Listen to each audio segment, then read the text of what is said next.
Hello and welcome to Grace Notes with Yorktown Supervisor Michael Grace, your weekly community affairs show about what you need to know that's going on in and around Yorktown. I'm Bruce Apar of Chase Media Group, and just to kick it off, Supervisor, we were just talking about there's a lot of things this Saturday, November 17th, at FDR, and you can go for details to the Town of Yorktown website community calendar at yorktownny.org. And we'll just quickly mention that this Saturday there's the Hurricane Sandy cleanup at FDR State Park. There's a holiday food and coat drive called My Cousin Vinny's Coat Drive Party. And then the Yorktown Police Department, along with the Police Benevolent Association, has a blood drive. And then, of course, on December 1 is the big holiday parade. Right. And we're looking forward to it. It's the first annual, and it's still being formulated, but we hope to have a nice some surprises there. Actually, we're in the process of securing a new tree to light, right? And that's coming. That hopefully will be in place. So it should be very nice. It's going to be a lot of different trees being lit. It's going to be a backdrop of Christmas trees in white lights, and then the center tree in colored lights. And right. We're hoping to see a good turnout. The Girl Scouts, right? And so this is really an expansion of what's been done in the past years, right? Yes, It's just yes, adding a yes. lot of different activities. It's riding the coattails of the Girl Scouts and right. hopefully enhancing what they have been doing in the past. Right. And hopefully getting more people involved, yeah. And especially for them, because I know they do some fundraising at this as well. Yes. It's also going to be followed by a Christmas movie. Yeah, at Yorktown Stage. Right, right. So, which we should mention, of course, the Yorktown Chamber of Commerce is helping to sponsor. Yeah, and we have to thank, in particular, Joe Visconti yes. for his generosity in that. So it'll be a parade through town, a lighting of Christmas trees, and then a movie, and I think they're going to have hot toddies or whatever it is that hot cocoa, right. So it should be a lot of fun. Yeah, we look forward to that. And well, I can make a suggestion for the tree. There's a nice one at Rockefeller Center. Yeah. Well, we always we had our pick of the litter. We just had to drive around town, I guess. Supposedly, Is that no? Well, no, but that's what they do. They have these people go out and look all over, the Northeast. I once owned a piece of property where they had knocked on my door for the tree out in the front yard. Oh, really? Yeah. But no, we're going to get a tree that we're going to plant this year. That will be, then will be the permanent Christmas. We'll use. Oh, will be planted over there. Will be planted. Oh. So we're hoping to secure that within and put it in place in the next week. Right. And it'll be there in perpetuity, I guess. Wow. No, that's a great idea. Yeah. And it'll be on the opposite end of the field from where the gazebo is. So the parade can proceed around the track as well, and then end up over. Well, that's where the current one is, right? That's usually. The current one was on the side of the next to the parking lot. Yeah. Oh, so you're saying we're going on the opposite sort of catty end, corner all the way opposite, across. opposite end. Yes, where the benches. And right. The one that was growing by the parking lot has suffered some damage, and it was according to our arborist, it wasn't in a great location to begin with. And it's also a different kind of pine that won't grow symmetrically like the Christmas trees that we're used to. So, but we're looking forward to it. Hopefully, it's the first annual. Nice. Hopefully, the word gets out there and people will participate. I know we do have quite a list of people that are planning to participate. So. It should be a lot of fun. Oh, yeah. And if you do go, again, to the town website, yorktownny.org, you'll see there's, you can click on an application to participate in the parade and to march in it. And we also, hopefully it's also posted on the Yorktown's Facebook page, which is new just recently. Right. We went to Facebook. Yeah. And the urgency in doing that was really a result of the Hurricane Sandy fallout. Right. Yes, and we haven't been here. We're trying to figure out what was the last time we did. Yeah, there've been shows running, but we haven't done a new show in about at least 3 weeks. I guess we had the Fall Festival show, and then Rosemary Panio, and that was it. Yeah. And essentially, it's nature interrupted quite a few things, including this. But And we also should just quickly mention, if you don't mind, Supervisor, that because it was such a has had a profound impact on the town, the loss, as we were talking about, of one of our leading lights as a role model citizen, Randy Zapikin, who was really a role model for volunteerism, for volunteering. And so we just, of course, want to extend sympathies to the family and friends of Randy Zapikin, and we know that going forward there'll be other ways that he'll be memorialized. Yeah, and we're looking towards doing that. Yeah, and hopefully significantly. Yeah. So I mean, I have to say, just as a resident, which of course you are as well, and our director, Tom Sanjula, is that the town really did a great job, especially compared to previous storms, the Halloween storm of 2011, in just getting on top of the situation immediately. And I know you and other Westchester County elected officials really held the utilities as much as you could accountable. Yeah, well, it was kind of interesting.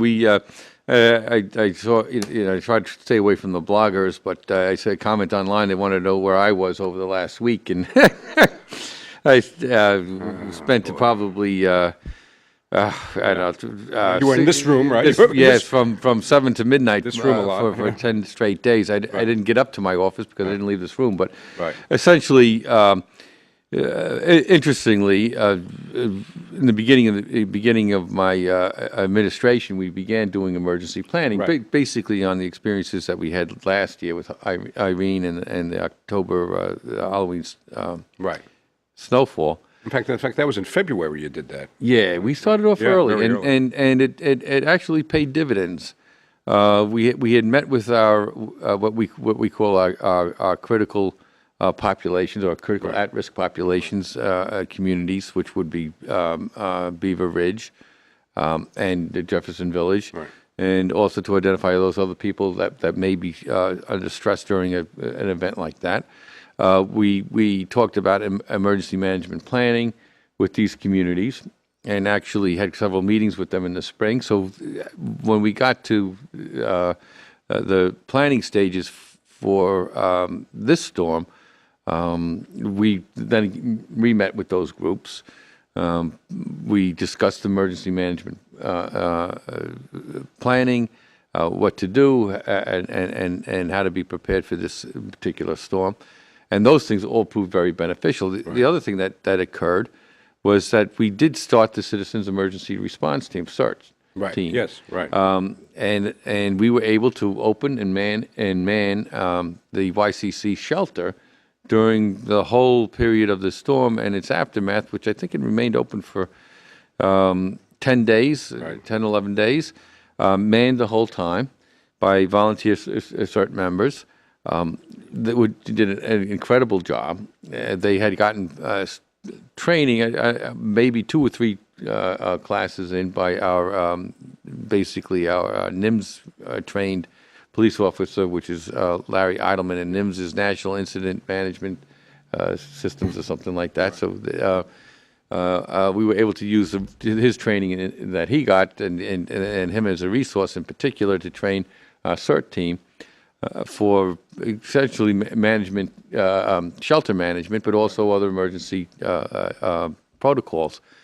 So that was actually, it smoothly went into place and really seamlessly.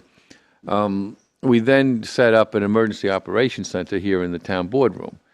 So during the week of the storm hit, essentially Monday night into Tuesday morning, we met on Friday through the weekend, began our emergency operations center operations on Monday before the storm, and actually began to be proactive in addressing the damages that were occurring with the storm during the storm. Right. And as a result, we had a team, we had a protocol, we had a chain of command, we had a division of duties, and all those things proved to be very beneficial to us. Right. And the cleanup and the aftermath of the storm, I think Yorktown, in comparison to all the other northern communities, the surrounding communities, did very well. And we did very well because we had a war plan in place. Right. And we executed on that war plan. And the next town board meeting, we will be giving out certificates of appreciation for all the people that really helped and contributed to the smooth operation. And what was significant and expeditious restoration of some of the power. As for instance, we identified the critical infrastructure which we need to have repowered as quickly as possible. And those critical infrastructure would be sewer plants, water supply systems, things of that nature. But we also identified our critical at-risk communities, which were Jefferson Village, the Beaver Ridge, as I said, and other communities.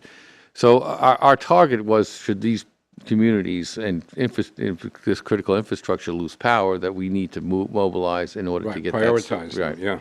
And it worked well. We worked. The highway department, the police department, and the utility crews worked very well with each other. As for instance, on the day after the storm, one of the things that we wanted to get up and running as quickly as possible was the sewer plant.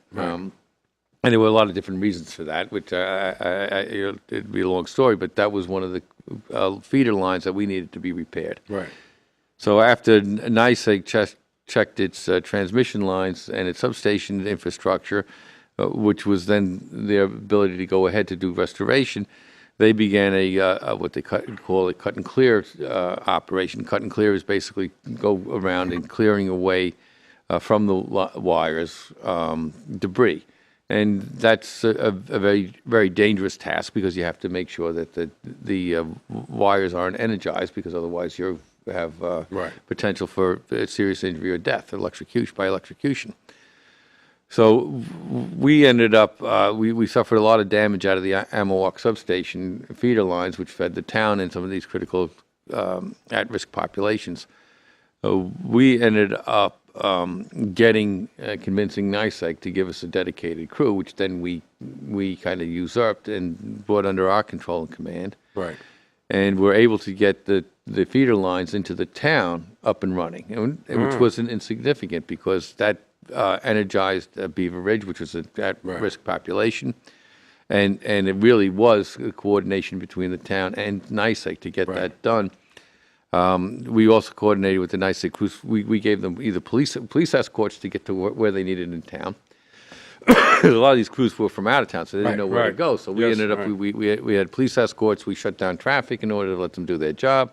So because one of the things that was slowing restoration down was traffic. Yes, yeah. And people don't understand. We called a state of emergency, not just because it was unsafe, but also because minimize traffic flows, because that slows the restoration. If everybody eventually did see repair crews out there, but they were sitting in traffic queues for for every half an hour they're sitting in a traffic stop at a light or trying to get through the traffic in the middle of the town. They're not doing work. Right. So we really kept the state of emergency in place for the entire week in order to send a signal out there to everybody to stay off the roads, because we had to mobilize equipment from one end of the town to the other end of the town, front end loaders, heavy equipment, and crews as well. But we did a lot of commanding. The NYSEG did work with us very well in terms of command and control of their particular restoration crews. And we were able to get the town up and running. And why was that significant? Well, there was a nursing home in Somers that was out, and they needed a backup generator. They were running on something, and it was starting to fail. They needed another generator. They called the Emergency Management Center down in Westchester County as a clearinghouse to try to get a generator. We had the generator powering our shelter. We needed 2 switches pulled on the lines in order to release that generator. So we basically told Westchester County, we have the generator, we can get it up to Somers, it's on a trailer, you can pick it up. We just need 2 switches pulled in order to energize what was the YCC in the remaining area of downtown Yorktown. Right. So, excuse me, NYSEG eventually was able to send down that crew, which freed up that asset. Right. So, working with the local EOC, which is our Emergency Operations Center, helped tremendously. We had another incident with Countryside, where there was a pole that was stuck in the middle of the woods on the bike path that went down. Right. And that required the town's assistance into getting accessibility to that pole to get it restored. And we were dealing with this crew out of Auburn, New York, which were just wonderful bunch of guys. I mean, just absolutely wonderful bunch of guys. And we got a lot done. And I think it was, if I can remember, it was Tuesday, Wednesday. By Thursday, I think most of the power in downtown Yorktown came on. That also energized 5 gas stations. Right. Which was then the big crunch. And everybody was piling up back and down onto 202, I think, by the head station. Right. Where there was a little bit of price gouging going on, which will be referred to the Attorney General's office. But by having gotten the town energized, we ended up now creating 5 more depots for gas. So it's which also has a significant impact in easing the pain a little bit. Obviously, if we by prioritizing what we thought was necessary to get up, maybe some homes got up a little bit later than they otherwise would have. But our issue was that some areas of town, which were not as critical to us in terms of returning the town to a normal lifestyle as others were. So to the degree they listened to our priorities, it worked very well. Con Ed did the same. Con Ed had a liaison here, and what everybody has to understand, this was a massive amount of damage. Yeah. To put it in perspective, I think the statistic that we were told is that the power companies, the utilities, lost more utility poles in this storm than they did in all the storms combined in the last 10 years. Wow. And the problem with it is, so it's not just down wires. When you have to set poles, it's a whole different issue. That's right. And some of the people that are still suffering, Lexington Avenue may still be shut as we're on the air. Right. And because the poles broke up there on Lexington Avenue, but they're embedded in bedrock. Right. And they can't be replaced in situ in the same spot that they came out of, so you have to actually replace them in a new spot. The problem is it's just bedrock, so there's no place to hold the pole. Right. So they have to get a special carbide drill to go through the bedrock in order to set the poles, and that's why Lexington Avenue has been shut for a while. The long and short of it is this was a very significant storm event. There's no question about it. The last year's October snowstorm brought down a lot of branches, but this storm brought down just the whole tree. Right, and telephone poles, And as a result, it was a monumental task, and the utility companies did there was a lot of backlash, and I guess quite a few people disgruntled about the period of time that they went out without power, and that's no small matter.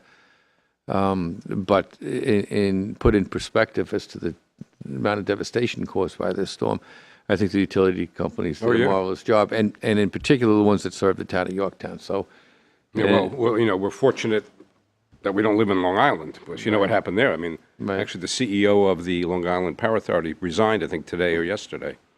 Yeah, I don't. We're going to do our own post-mortem on our EOC operations. We could have done things better. Some things worked probably as best as they could. Yeah.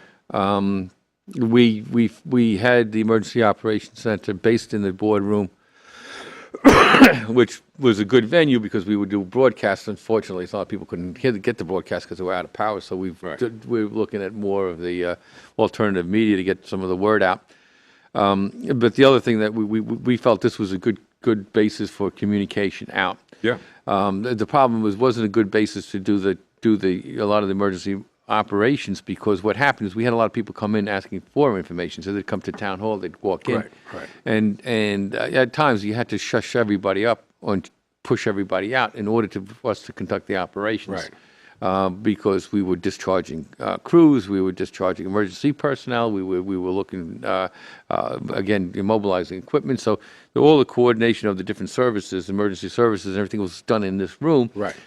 The confusion was somebody coming in and asking, "Well, is this dry ice? Or when we get my power back? Or I got a problem over here." So we needed to have a buffer between the actual emergency operations and public communications. Right. So I think unfortunately the town, I think in the last administration, returned a grant to Energy, which would have created our own separate emergency operations center in the bottom of the courthouse. So we're trying to get that money back, and we're going to conduct the emergency operations center out of that location, with this location being the communications center. Right. So that's one of the changes we'll make. the shelter ran incredibly well. Yes, and we were very proud of it. I think people really enjoyed themselves. I think actually people started enjoying themselves too. Actually, it was sort of like They didn't want to leave. calling up what was on the menu, but it worked very well. And we have a lot of people that on the next town board meeting will go down the list. Right. And give them a certificate. Yeah. And so I ask people to stay tuned because hopefully at this point, a lot some of the expressions, even during the emergency operations procedures, where there was a lot of shouting back and forth, a lot of getting things done. Right. A lot of talking over someone or stepping on somebody's toes. Maybe verbally. We all agreed that we have plenty of time to apologize to each other after this whole thing is over. But at this point in the heat of battle, we've got to just move forward.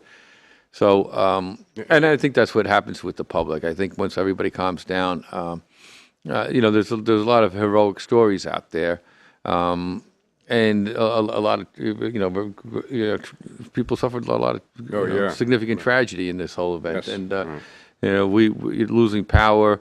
Even for 10 days, you have to consider yourself fortunate in some That's right. No, absolutely. I know. And so, but I'm going to tell you, the people that had stepped to the plate, worked incredibly with us. Right. And, we want to give them the recognition that they really deserve. And on that note, I just want to add, because I know you would never say this, I'm going to say it, though, which is, the obvious answer to anybody who was asking where you were is for them to step up next time and volunteer, and then they'll know where you are. Yeah. You'll be standing there next to them. I mean, so that's the answer to that. But on the Hess station that you mentioned, Supervisor, is that the only station that you're going to be referring to the Attorney General? You know what? I got to be careful. There was a station on 202 that held their prices. Right. And there was a couple of stations that did not hold their prices. Okay. I think we don't know that it's a Hess station, but you're saying there was. Yeah, I think some went up to almost $5 a gallon. I know, so I saw one at $4.79. Right. I remember hearing people complain about it. Right. And the price of gasoline should have been about $3.99, $3.89. So, but what is there a benchmark for price gouging? If it's a certain I don't. You know what? I don't know, and I don't know what it's an issue for the Attorney General's office, and I think they're looking into it anyhow. I think it's one of these things that they take a look at no matter what. Right. I think it's unfortunate that people do that. Oh, absolutely. The thing is that look, it's remarkable to appreciate the vulnerability that we all have. I mean, it's just so funny how we've gotten very complacent in our conveniences. Right. So this type of disruption really wreaks havoc and sometimes brings out the worst in people, as it can bring out the best in people as well. Right. And we just had this kind of conversation before coming on the air. Life is short and it can go quickly. And that's right. There's really no reason to make it any more miserable for anybody. When you have the power not to. Right. So we know these things try people's patience, but I'm going to tell you that I've never been so proud of my PD. Yeah. My highway guys. Right. My CERT volunteers, the Yorktown staff that helped out. Yes. And not everybody may be happy with it, but I'm going to tell you, as far as I'm concerned, and if somebody asked me, well, you must have had long days in this. I said, one of the things, quite frankly, was, my job was just to facilitate everybody else. Right. In being able to do theirs. Right. And I think that was, and just to watch these people and the professionals really work at it. Right. It's just, it was just wonderful to see. I mean, my highway department, the highway superintendent, his right-hand girl, Ann Anderson. I mean, Paul Hollopy, everyone right down. I was out there chainsawing on Hanover with a guy from the highway department, and these guys are masters with the chainsaws. Just get out of their way. I mean, they really know what they're doing. I mean, everyone down the list. And to see the PD and how they react and how they, it's just, and the respect between each other, and the command and knowing that what the task is on hand, and I'm going to also, and he's, the political body of the town, we wanted to make a very concerted effort not to interject politics into the emergency management proceedings and protocol. So we had a very strict protocol even for us, the political arm of the town. The councilmen that were available had a division of duties. Right. Terrence Murphy worked at the North Sector with Jefferson Village. He acted as a liaison with them. We were able to run a bus on a 2-hour every 2 hours Right. to pick people up to the shelter and bring them back to Jefferson Village if they wanted to do it. We got them up with power.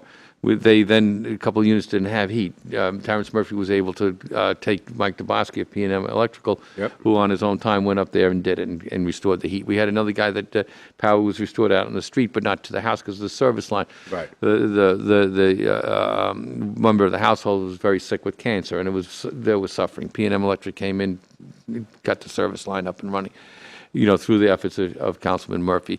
Dave Paganelli had his sector of town, Right. which was included Beaver Ridge and other. So when he was done and those things were stabilized, he spilled over to another part of town, and we did, so the division of labor between Right. even we all understood that we had, politics aside, we had a task to Right. do, and they did it, and they executed it very well. Yes.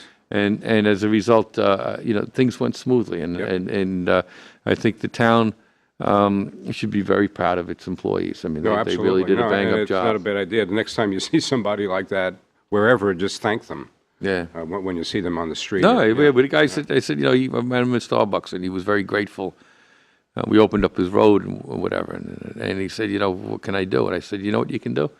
You can come into a town board meeting and say, thanks. Thank you.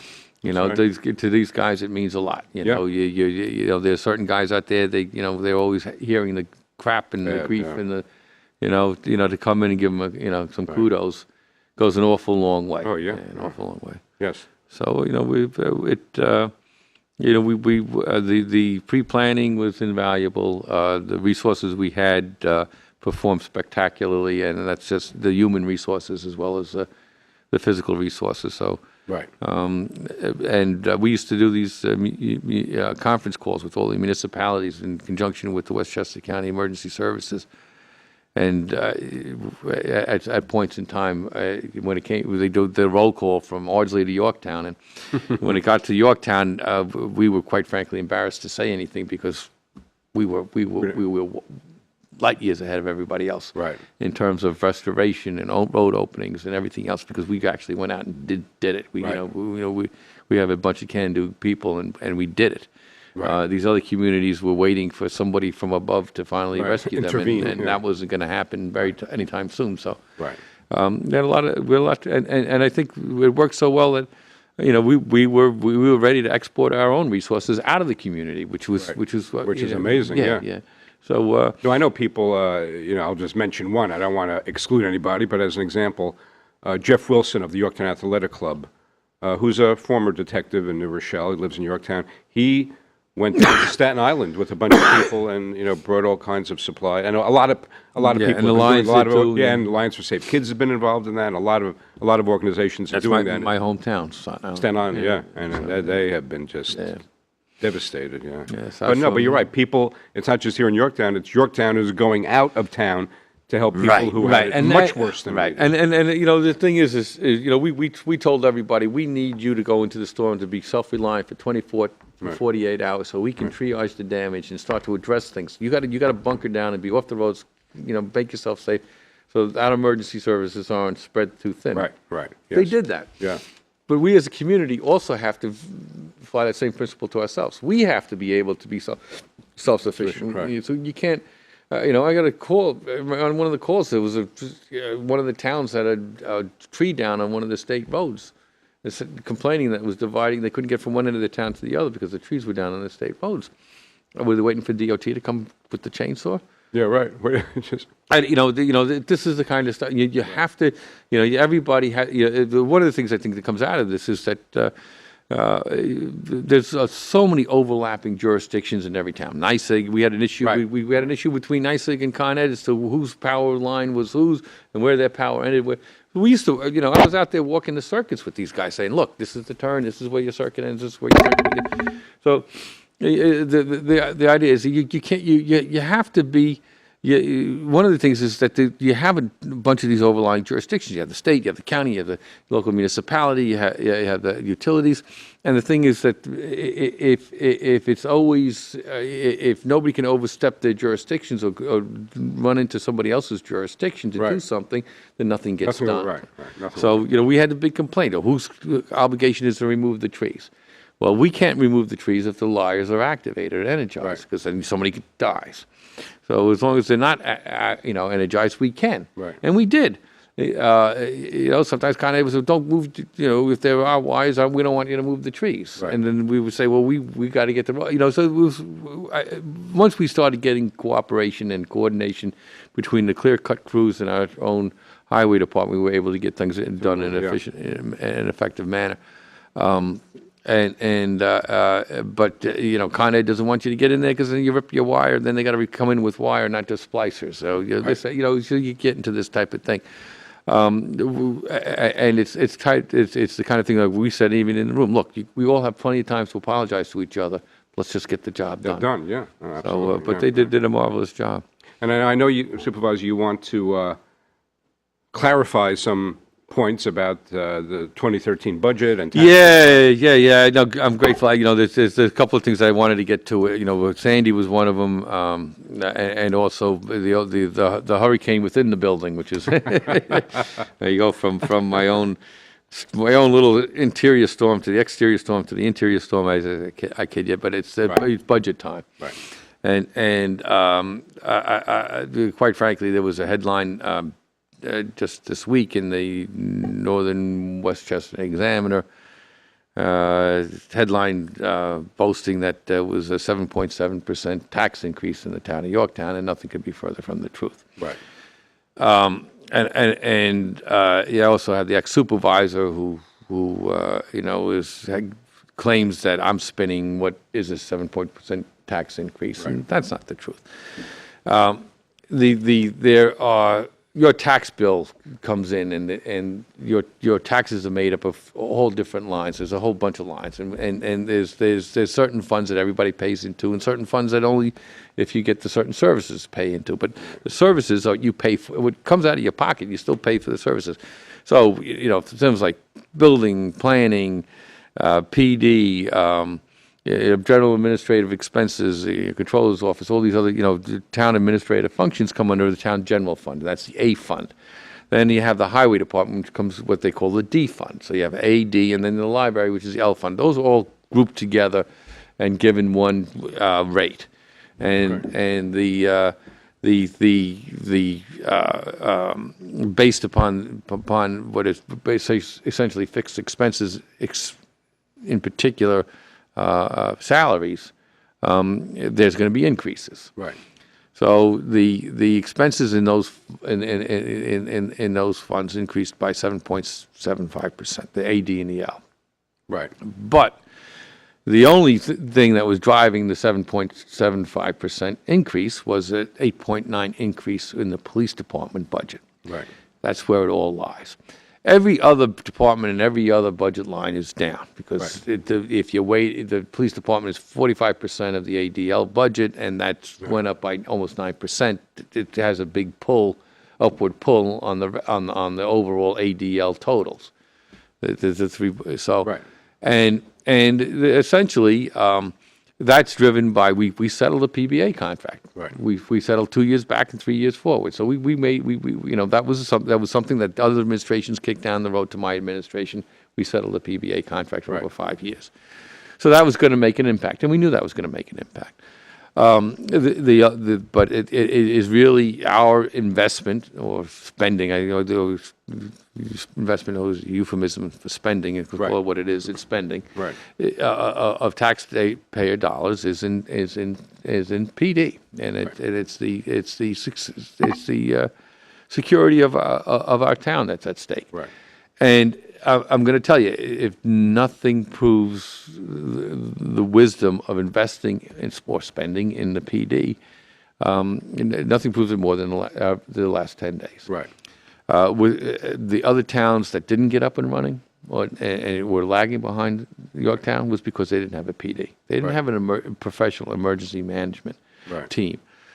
They didn't have the police escorts to the crews. They didn't have the ability to shut down the roads. I can just imagine trying to call the state police or the county police and saying, can you come on up? I'm trying to get the power on into the middle of town in Yorktown, but my crews, the line crews, half of them are out there directing traffic around the other two guys that are on the bucket truck. Right. So half the team is down there directing traffic. Right. So now what was an hour job takes 4 hours. Right. All right, you repeat that time and time again. Now you know why there's delays. We could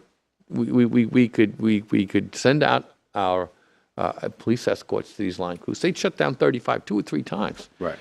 In order to allow the line crews to work unimpeded. Right. This is what got the town up and running within that day. So the PD is an expensive proposition. We settled a couple of back years of salaries. We settled those PBA contracts, which other administrations did not settle. We were able to do it, and I think we got a very fair deal on it. But that was going to drive up. We knew that was going to drive up the AD and EL overall budget. Right. However, there's not a house in the town of Yorktown that just pays to the ADL. Right. I kind of do this for illustrative purposes. If once I take the fluff off, if you look, this is the book. Right. All right. Right. This is all the ADL lines. So these are all the different departments, and they have their budget.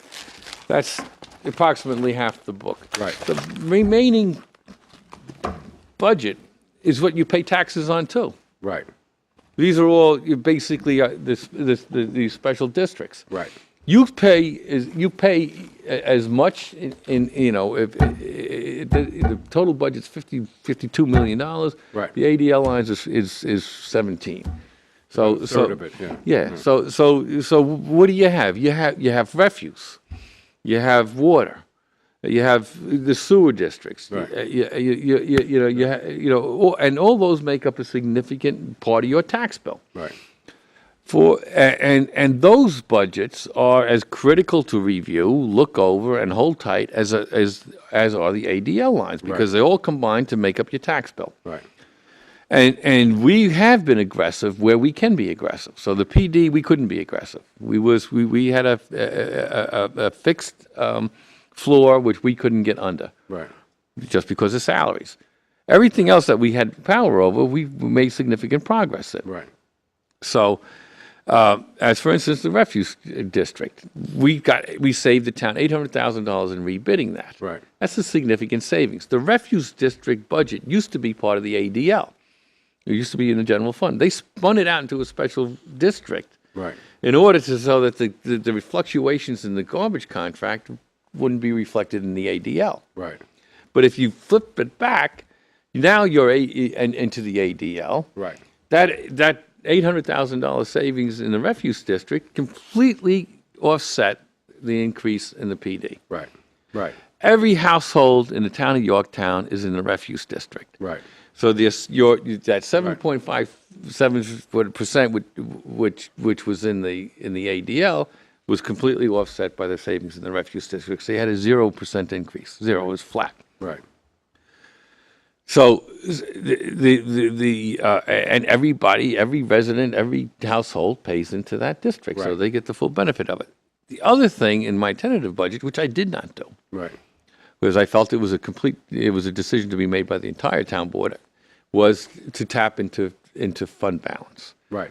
It very easily could have brought down the 7.75% on paper by just tapping into fund balance. Right. And the issue there was I didn't want to do that because I wanted to make sure that we are safe for the next. You maintain a fund balance. Yeah, and we're safe. There was plenty of room in that fund balance, and certainly there are things that we could move back and forth. My tentative budget is only a tentative budget, and once we get into discussions with town board, I can tell you, well, we have more money over here, and to the extent that you want to pull from these reserves, you're going to lower the rate, and you can start moving around. So, but based upon very conservative revenues, in other words, I decided that I would not anticipate any increase in revenues at all for next year. Right. I left them completely flat. So the thing is, I didn't want to take from fund balance. So I brought a budget within using those two parameters. This way, I knew this was really my worst case scenario, which was what I was presenting. Anyhow, the long and short of it is based upon a close and careful look at the other districts which make up your tax bill. Water, for instance. All right, there's a big fund balance in water, so we can adjust that. We're paying off principals on bonds out of the accumulated fund balance in water, which will then decreases your your underlying assessment in the water district. Does it in the refuse district as well. Once we start going through all of these, which is part of your whole bill, because somebody says, "Oh, my taxes are going up." No, your taxes. If you want to know what's going to happen with your taxes, when you add up all the lines, you're going to have a price that you pay. You just don't pay. I don't want. I can't just select. I want to pay for the PD. I just want to pay for the controller's office. I just want to pay for the taxes. No, you got to pay for everybody. And some of those lines go up, and some of those lines go down. At the end of the day, they all get added up. One number. This is what your tax bill. Based upon, using a conservative amount of the accumulated fund balance, because now every week goes on, we get a better picture as to what our ending fund balance will be. At this point in time, the preliminary budget looks like we should be for that home that is in a typical Yorktown household that is all pays into the ADL. That most of them are in the water district, that all are in the garbage and refuse district, and that some may be in and out of the sewer districts. You should be going down. Your taxes should be decreasing by over 1%, and we're at 1.2% right now. So you're saying on the absolute dollars that you're going down. Hey, which is really all that people want to know. That's all they want to know. The tax that you're going to pay contributing to the PD is going up 8%. All right, because that's one. All right, the A and D and L budgets are going up, and based upon reallocating some fund balance, and it's going to be it's like 4.75%. So there was a comment. Somebody, well, if you have sewers, people with people with sewers being subsidized, people without sewers, it's absolute confusion out there. I know. It's the water district.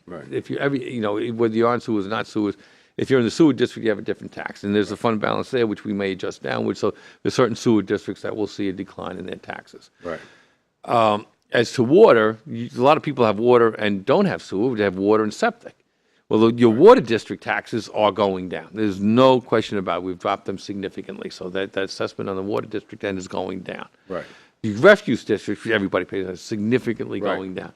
So and those are you're paying for.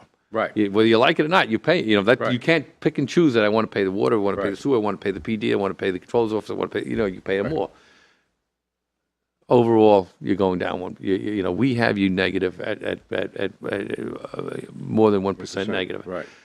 For a household that has none of the services, none of the utility services, but would remain within the refuse district, your taxes will be going up by 0.3%.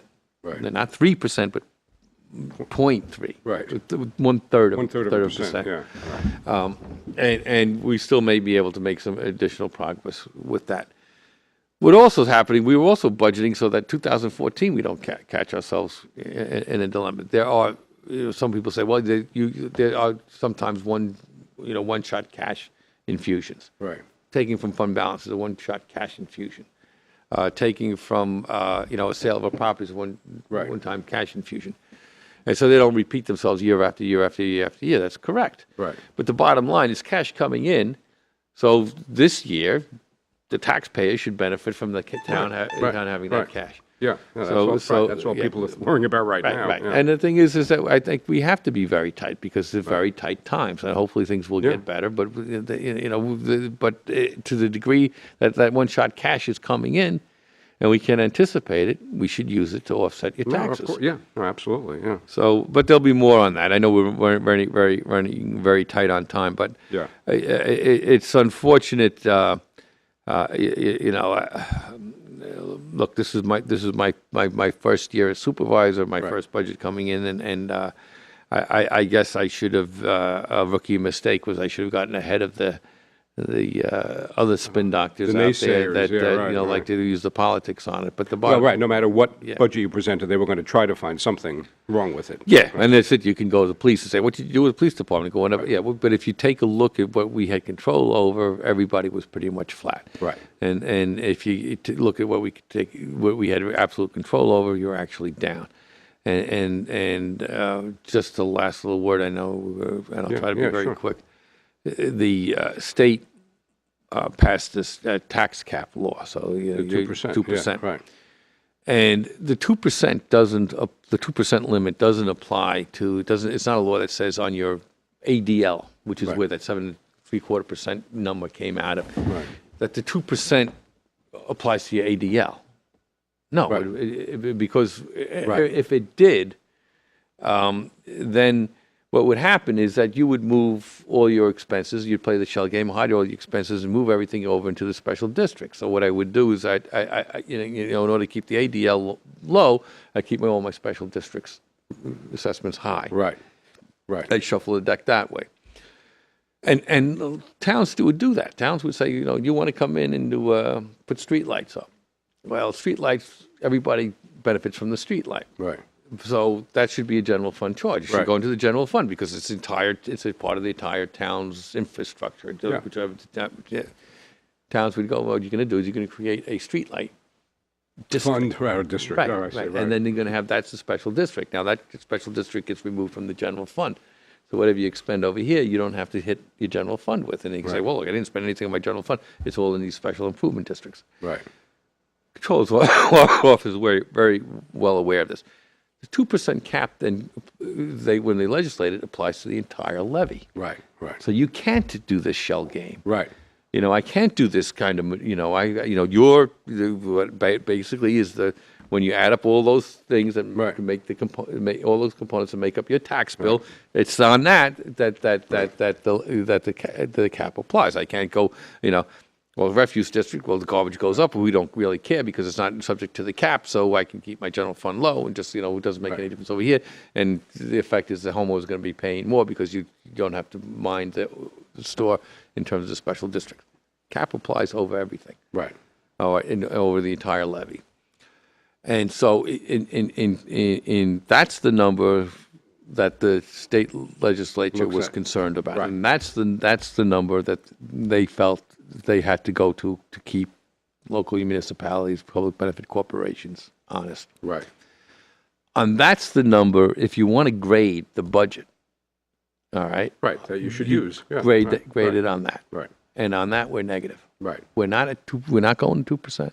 We're not going to 1%. Right. It's not flat. It's negative. Yeah. And in point of fact, that if I wanted to push the cap to its limit, in other words, levy to the limit of that which I'm allowed to under the legislature, which limits it 2%, I could levy another $1.4 million in spending under this budget. So I have available to me another $1.4 million before I butt up against the cap. Right. And the thing is that when you look at it that way, I've got almost another 9% I could put into spend in order before I hit that cap. Right. Closing word. The idea was, well, you know what, is the cap a use it or lose it situation? In other words, if I don't use it this year, do I lose it for next year? Right. So is there an incentive to push your spending to the cap limit?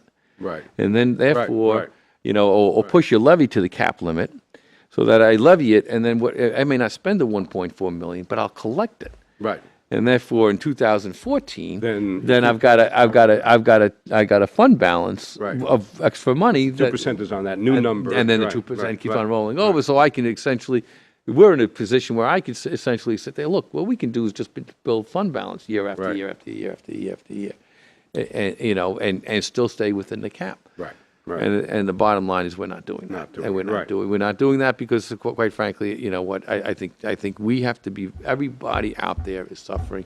Yeah. It's especially tight. It's going to be tight. Right. And so we want to keep it tight. So I can sit here and boast and say we stayed under the cap, and create myself a nice little nest egg of fund balances to push me to the next year, the next year, Right. the next year. We're not doing that.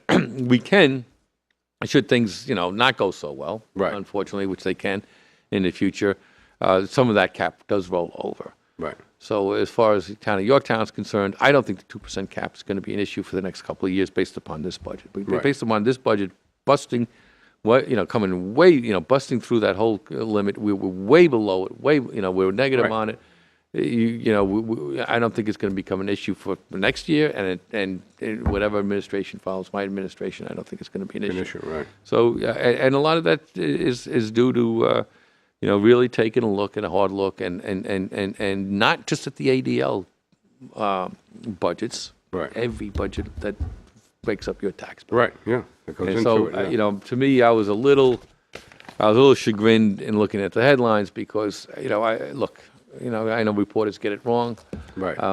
And sometimes it's not getting it, it's sometimes easier getting it totally wrong.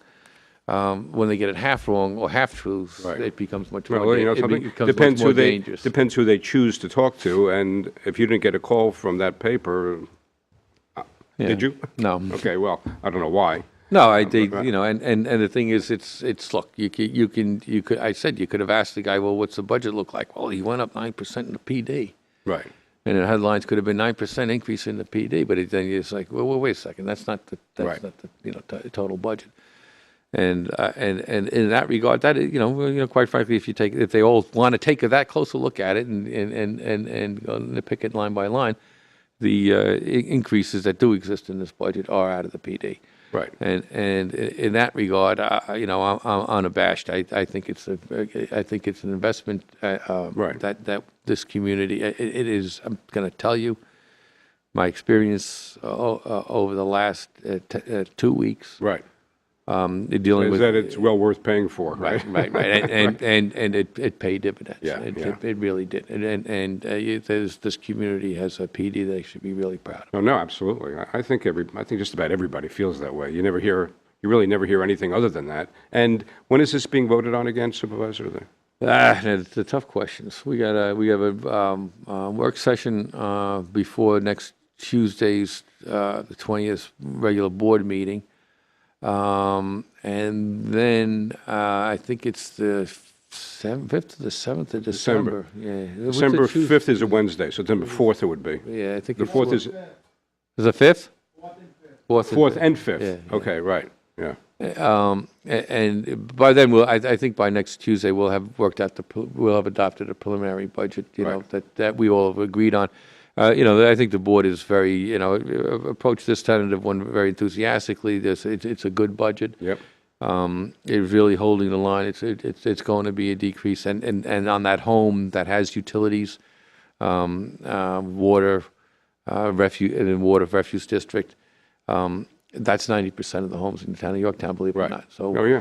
Yeah. I have to. I'll have to borrow an expression from the last presidential campaign. It's only the top. No, it's over the top 1%, but the top 1%, right. that have any increase in taxes. But it's and I guess unfortunately, I don't think we can. It'd be very difficult to lower those homes without utilities.